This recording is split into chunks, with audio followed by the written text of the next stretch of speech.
This video is brought to you by Best Plumber Pittsburgh.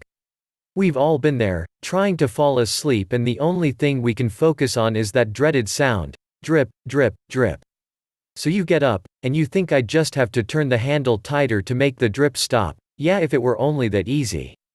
But you don't need to call a plumber and spend money on a service call. With a few easy steps, you can become your own master plumber. The first thing you need to do is turn off the water supply to the sink. Most of the time the valve is located right underneath.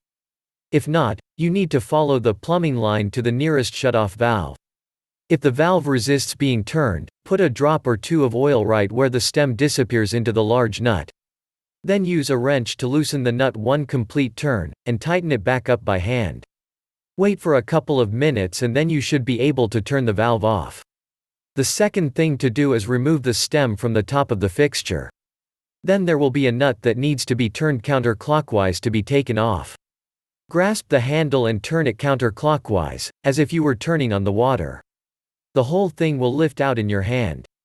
If you have a ball-type fixture, there will be a set screw on the lower surface of the handle itself. Remove the screw. There will be a plastic ring or cap. Just unscrew and remove, then pull out the ball assembly. You're almost finished. You just need to replace the washer, which should still be attached to the ball assembly you just pulled out. There's a screw holding it on, so remove that, replace it with the new washer, tighten the screw back on, but be sure not to go too tight where the washer starts to become damaged. Reinsert the stem assembly, and twist it firmly clockwise, don't over-tighten it.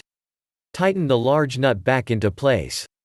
Turn the water valve back on and that's it. If it still leaks, it may mean you have to replace the valve seat or replace the entire fixture. For that job, you will need to purchase a repair kit that you can find at your local plumbing supply or hardware store. Use the following steps to replace the ball-type fixture. Using the end of the screwdriver, lift out the rubber seats and springs. Replace them with the new ones in the kit. Tug the spout off the base by turning it from side to side and lifting up. Then use the screwdriver to leverage the old O-rings off the base. If they need to be cut off, make sure that you clean off any remaining pieces. Roll the new O-rings over the base to replace them. Reseat the faucet by turning it from side to side while pushing down. Place the ball assembly back in there, and screw the rounded, knurled cap back on. Before retightening the adjusting ring with the special tool, turn the water back on. Then tighten the ring until no water leaks, but don't over-tighten it. Replace the handle, and tighten the set screw. You should be all set.